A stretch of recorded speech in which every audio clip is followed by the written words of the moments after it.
Well, I don't have any slides, I just have a story to tell. And a spoiler alert is I like to tell the ending first. And so our story is, how do we, about 26,000 deliveries a year service. We do about 10 hospitals in the greater Houston area, how we went from a high volume, low contribution margin product to the leading service line in our health system with our contribution margin.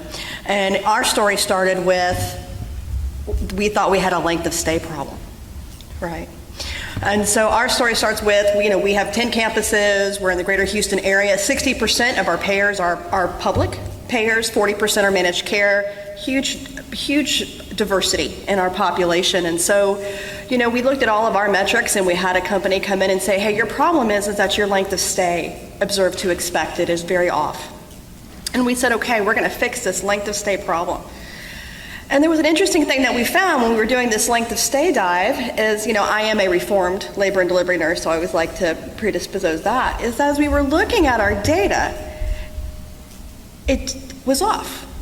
And as a clinician, I'm looking at our data, I'm looking at our severity of illness and our observed to expected and all the statistics, and let's actually look and see what's going on. And we were looking at patients that had a severity of illness of a 1, that had a fetal surgery repair and a 32 length of stay for PPROM, chorioamnionitis, sepsis, and we got paid for a normal cesarean section delivery. And so as we started looking at all of our data, we realized this was everywhere. And we're going, what is happening? And so we brought in some really smart people to say, hey, let's really look at this, and let's look at this with clinical eyes and with all the smart people and the experts that we could find. And we realized that we had a much bigger problem in the coding and documentation integrity world.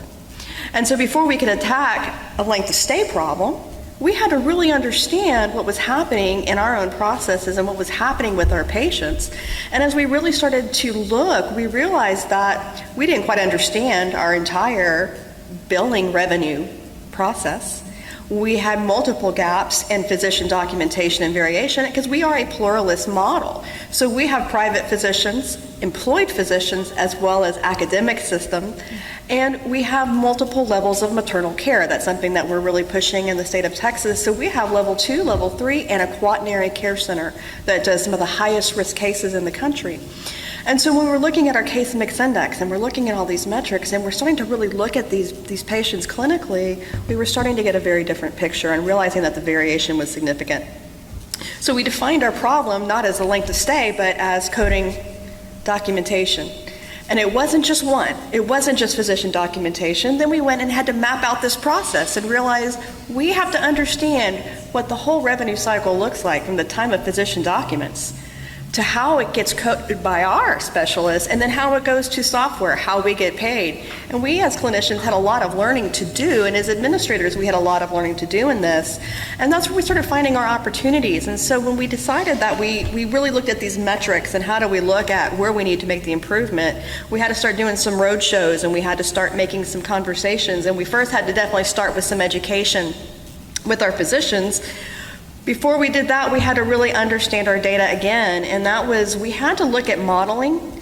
So in obstetrics, we know that we have lots of opportunities on a larger scale outside of our sphere of influence on how we get paid for obstetrics, how the CDC does their coding and billing hierarchy, and how all of that works. So we had to get creative. We had to go look at all of the databases that we had. We had to do a 12-lead EKG with data to get any piece that we could look to put together.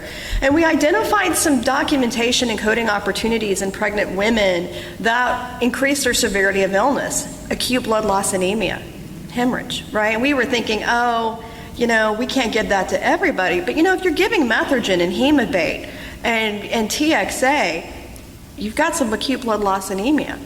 If we have a hemoglobin drop greater than a gram, you've got some acute blood loss anemia.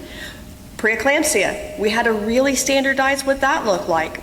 We had superimposed PIH, we had gestational hypertension, we had all of these things, but we realized that preeclampsia with severe features with an underlying chronic hypertension significantly impacts your severity of illness because it significantly impacts the kind of resources of care that you have to provide, and we were not getting credit for those things. So we had to create a template and do a roadshow with all of our physicians, and we had to, academia is easy. right? We could go to the residents. We had to figure out how to make that happen.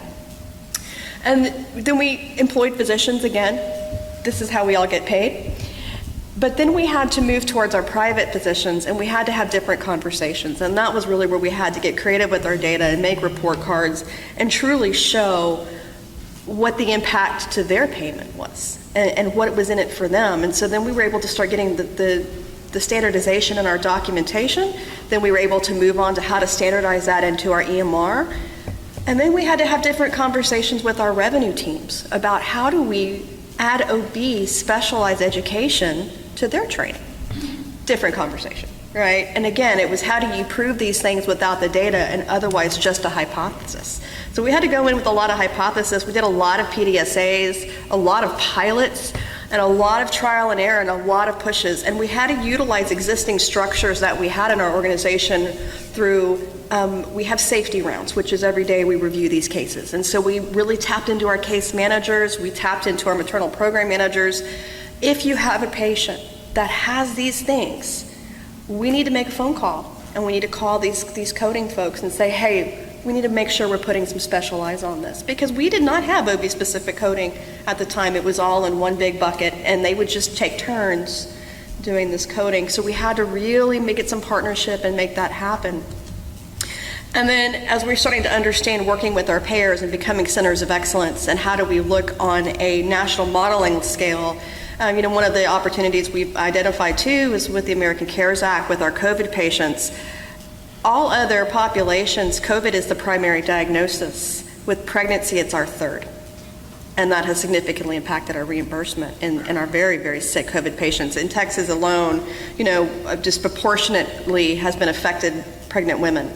And so that is, we're seeing a lot of pregnant women on ECMO, right? We're seeing women that are coming in needing ICU.